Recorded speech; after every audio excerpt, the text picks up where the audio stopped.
Hello again. Now we start the journey. As I said earlier, despite all the so-called trappings of success, I was literally running on empty in terms of spirit. And that emptiness that I talked about, nothing seemed to fill the void. And yet, I was leading what, for all intents and purposes, was a successful life. And I'd been blessed all my life with good health. You know, when you're a pilot, you're examined rigorously to make sure you're fit to fly. And so I had no reason to suspect that that would not continue. But one day I woke up and we were at our cottage. And have you ever slept on your arm or your leg in an odd position? You wake up and it's numb and tingly. What we used to say, your leg is asleep.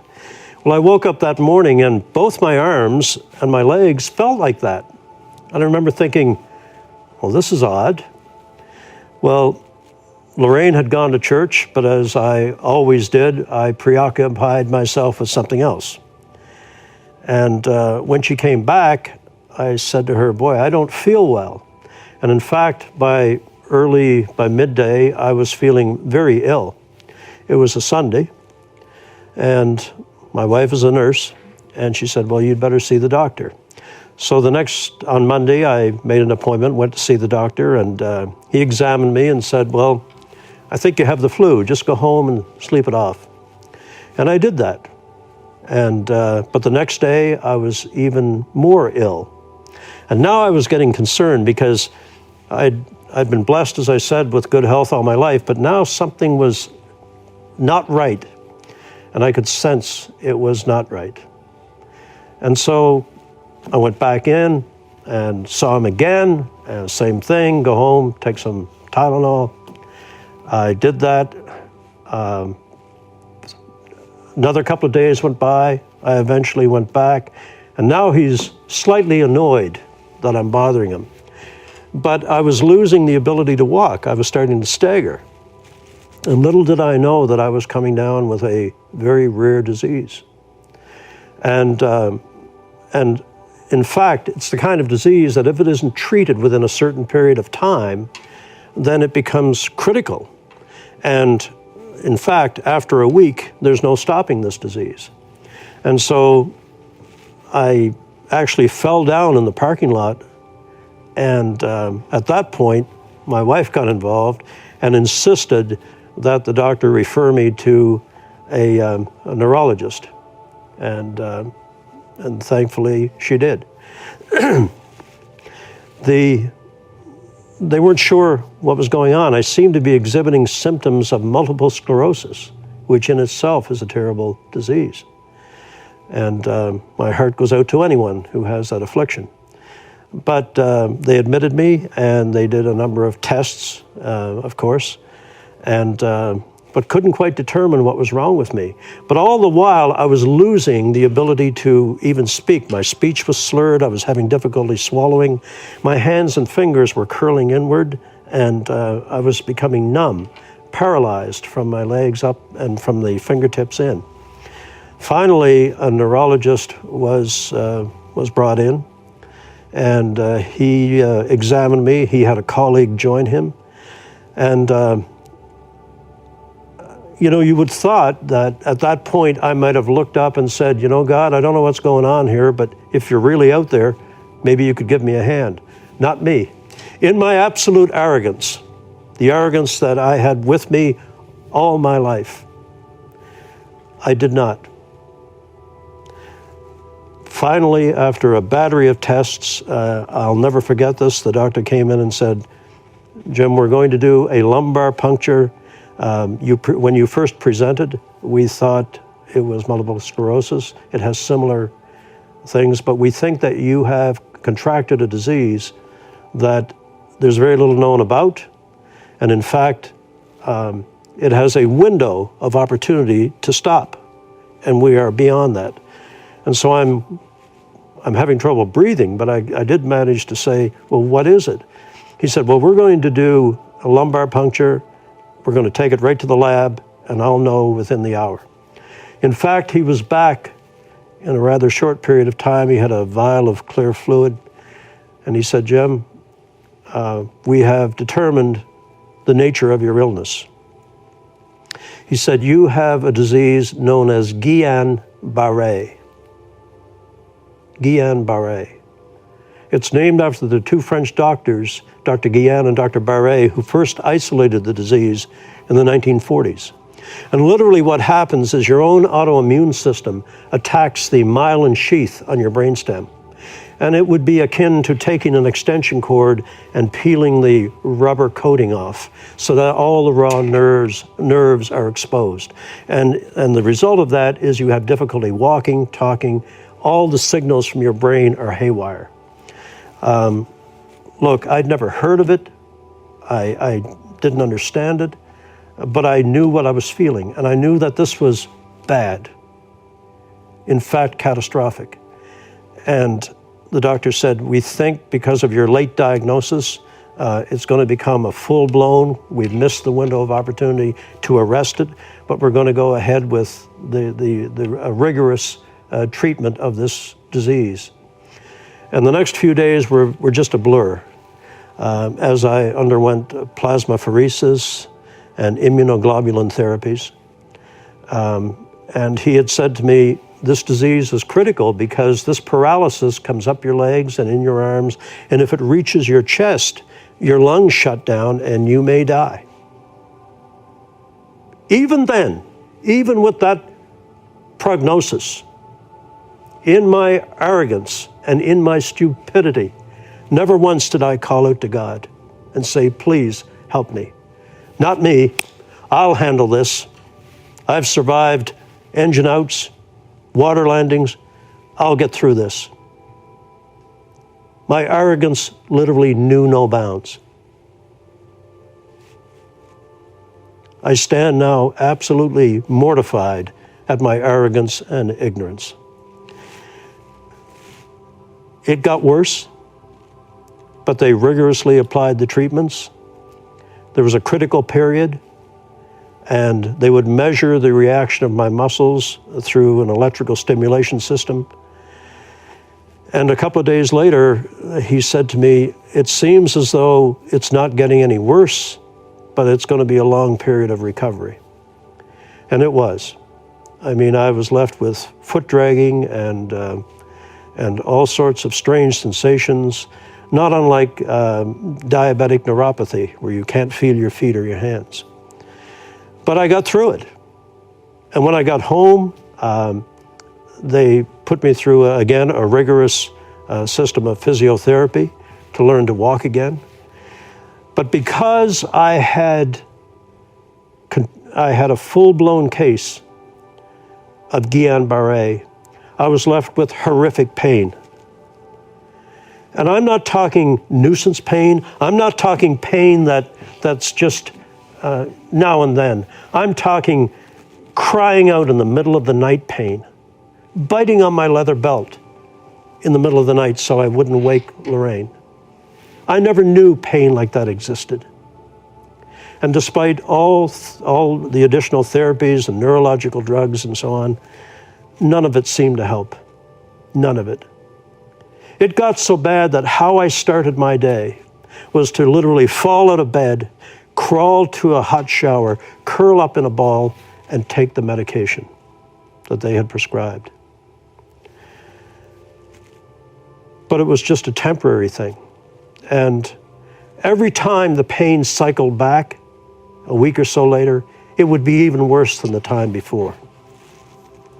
And in my desperation, I saw a pain specialist. I saw a number of them. I tried various therapies.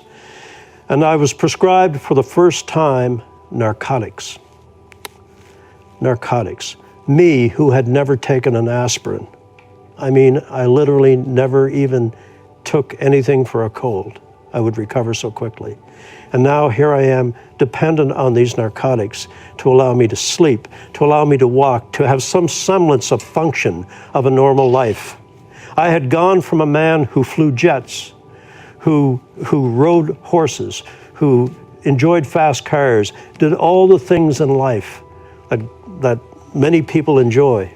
And here I was, literally helpless, unable to care for myself without the nurses or without Lorraine. Did I ever cry out to God?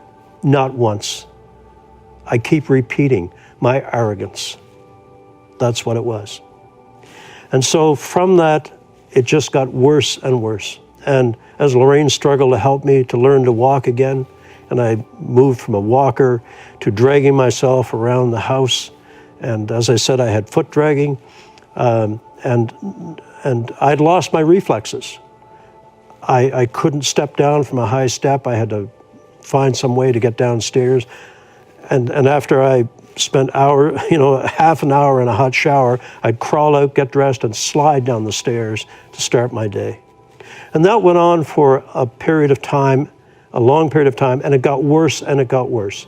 And no matter how much I tried, nothing seemed to help. I understand now better than I ever did in my life the dangers of becoming addicted to prescription drugs. My heart goes out to anyone who has a family member who is on that merry-go-round, which is an odd thing to say, of it never being enough.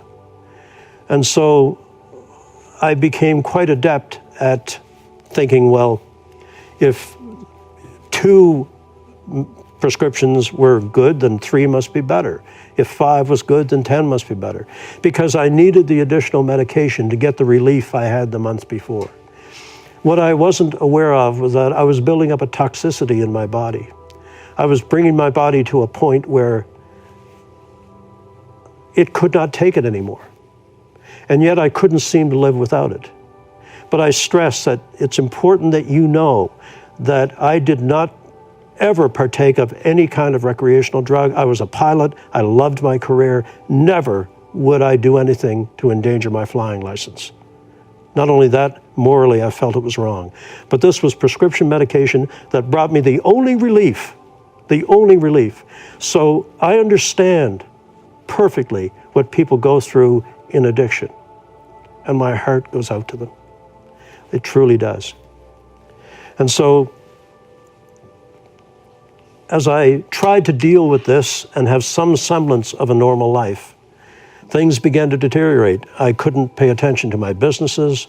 There would be days when I literally couldn't get out of bed. I was going through the natural process that anyone goes through of coming to the realization that my life would never again be normal. And that's a tough, pardon the pun, pill to swallow. And there I was. I said earlier that when you come to the end of yourself, you come to the beginning of God. And I was quickly coming to the end of myself. I didn't realize it, but I was coming to the end of myself. I envy so much those of you that have always had a strong belief in Jesus, in God, in heaven, in the goodness that lies within us all. Because I didn't. I literally had to die to find out what you already know. That heaven is real, Jesus is real, God the Father is real, the Holy Spirit is real. I had the proverbial wake-up call. I truly did. And I am so grateful now that I was, I guess, put through it. I never, ever thought I would be grateful for contracting that hideous disease. But my life now is so profoundly changed, so full of the love of God and understanding the family of God that exists on earth. And I've come to the determination that we Christians are too quiet. We need, and I mean, I know that there's all kinds of good works that go on every day, but that's why I'm so filled with this mission that I'm on to do the best that I can in the little ways that I can to make people realize that coming to the end of yourself and realizing the beginning of God is the most exquisite experience you could ever have. To know, to finally realize you're not alone. There is a being that cares for you more than your own mortal family. That you were created for a purpose, His purpose. People say to me, what does God see in us? God sees Himself. God sees Himself in you. His light is within you. His light is within you. And as the light of my life was dying, as this disease progressed, there was a new light dawning within me. But I had to pass through the veil of death and return to explain how incredibly wonderful, how majestic, how truly stupendous it is to have the light of God within you. Those of you watching that many of you already know of that of which I speak. So I address this to those of you who are cynical or skeptical. I understand. I understand perfectly because I was just like you. I was just like you. Cynical, skeptical, mocking, scorning those who believed in an afterlife. How wrong I was. How truly wrong I was. Because as this disease progressed, and I could get no relief except by excessive doses of medication that completely altered the way I thought. And I knew it was altering. I knew it didn't feel like it was me. I felt I was up here watching me go through my life.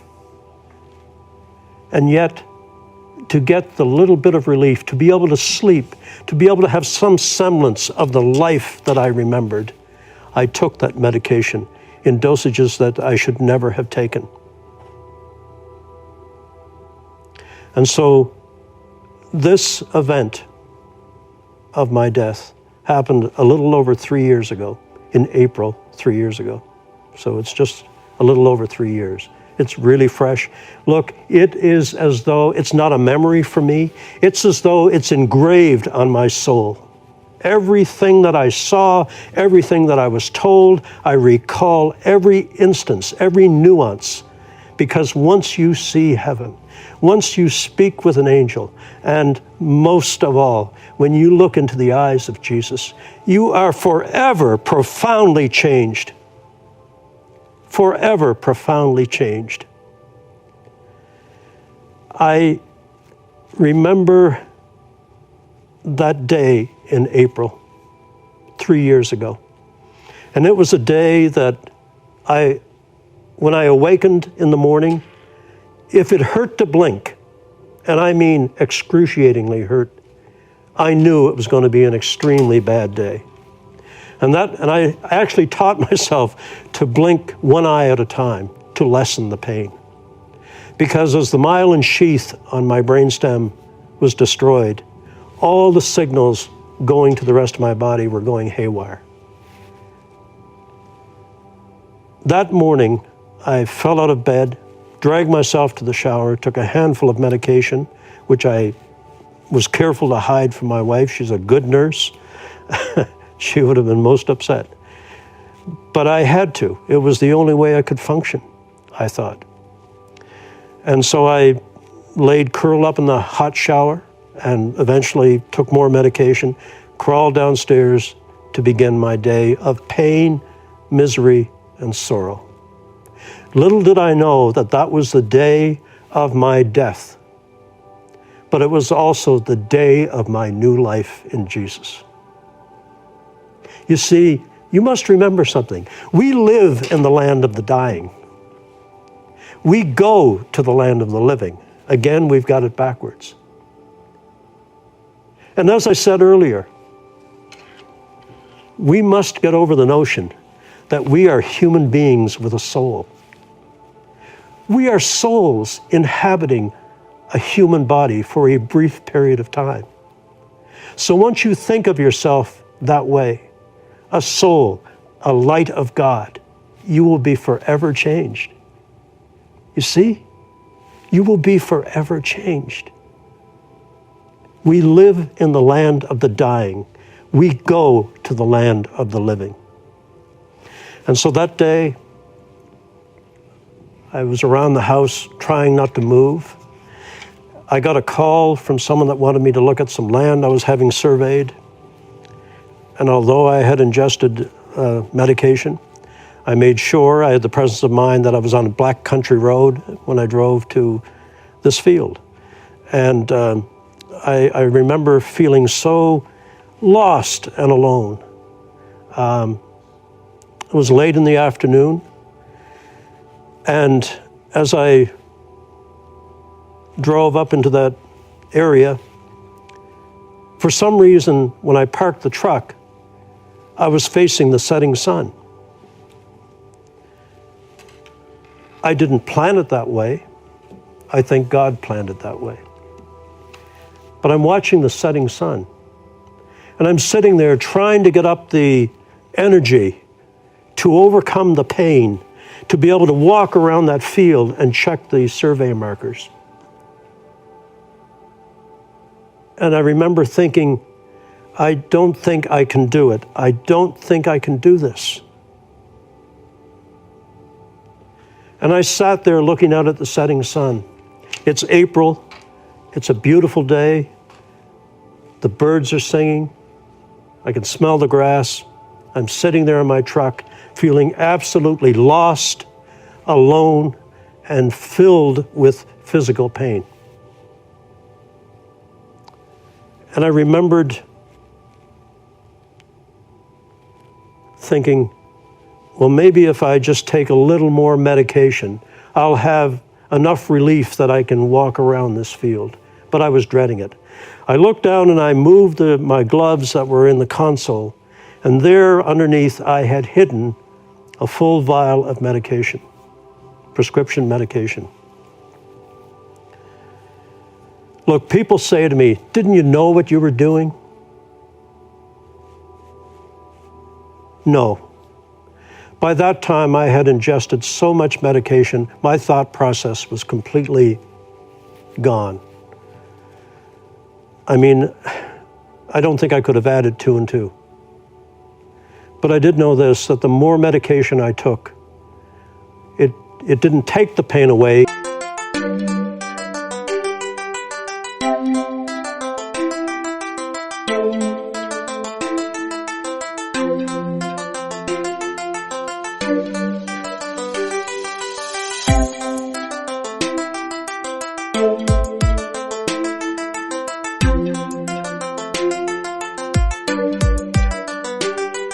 But it deadened the misery.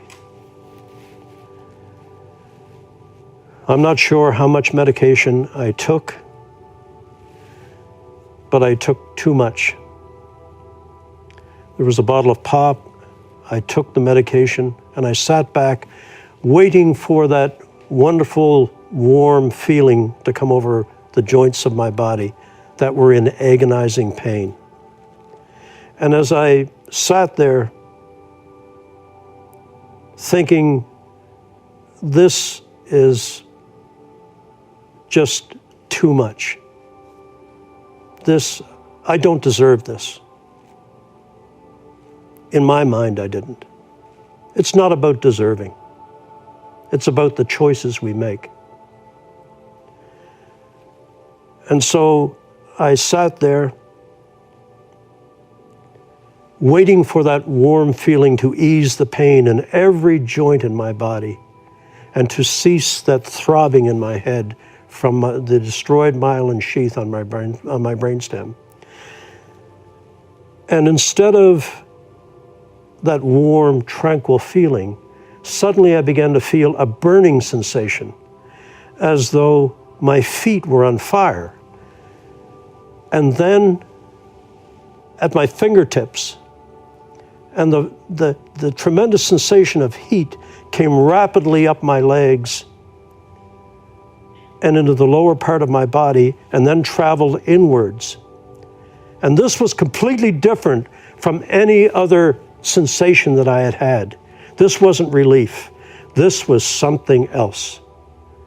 And it slowly dawned on me that I had done something catastrophic, irreversible, that I had ingested enough medication over the previous months and in that instant to push me over the edge. I believe with all my heart and soul, there are 6 words, and the prayers of my family for my soul that allow me to be with you today. As my lungs began to seize, and I felt as though the truck cab was filling with water, and I began to gasp for air, I knew I was dying. I knew that this was the last moment of my life. I remember raising my hand and it was trembling. Remember I said those 6 words? I spoke 6 words.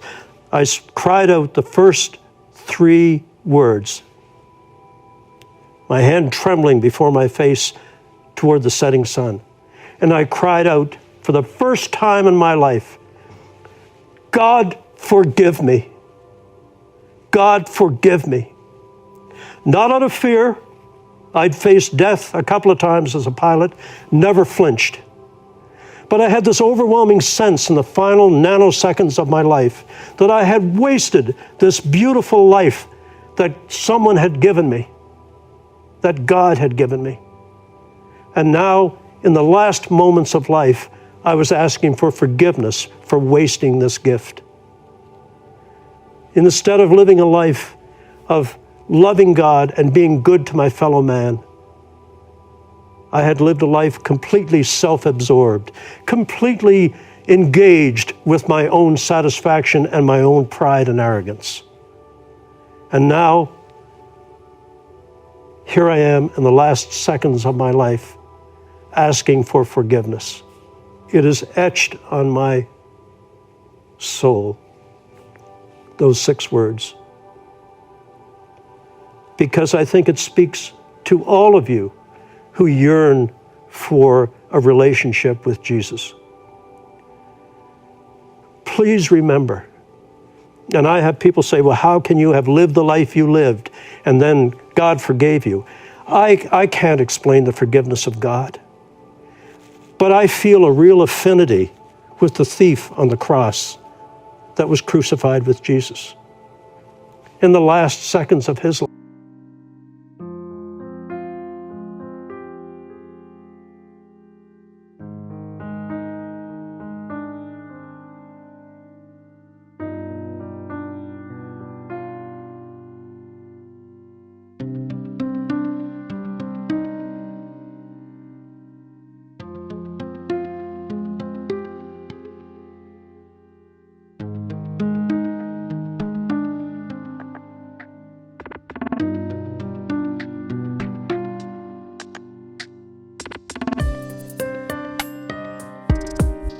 Life. He asked that Jesus remember him in paradise. I didn't say those words, but the feeling that rose up from me came from a place in me that I didn't even know existed. God, forgive me. And he did. He did. And so it was at this point that I began to realize that my life was ending within the next few seconds. But I had begged forgiveness. And with that, I remember my head falling forward, striking my face on the steering wheel of the truck, and I was gone. I was gone. So you see, we must remember that we have things backward. We tend to think of ourselves as human beings with a spirit. In fact, we are spirits inhabiting a human body for a brief period of time. I look forward so much to telling you the rest of the journey, because what awaited me was beyond any belief, any imagination that I could ever have created within my own mind. And I'm going to tell you all about it.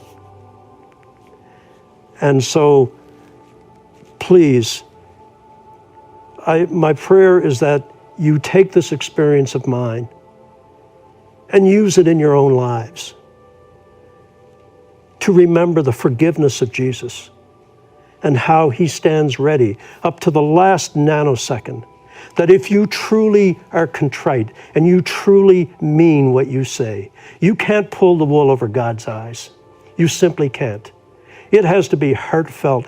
It has to come from a part of you that you didn't even know existed. And when that prayer rose up in me, all that I had kept inside of me, my entire life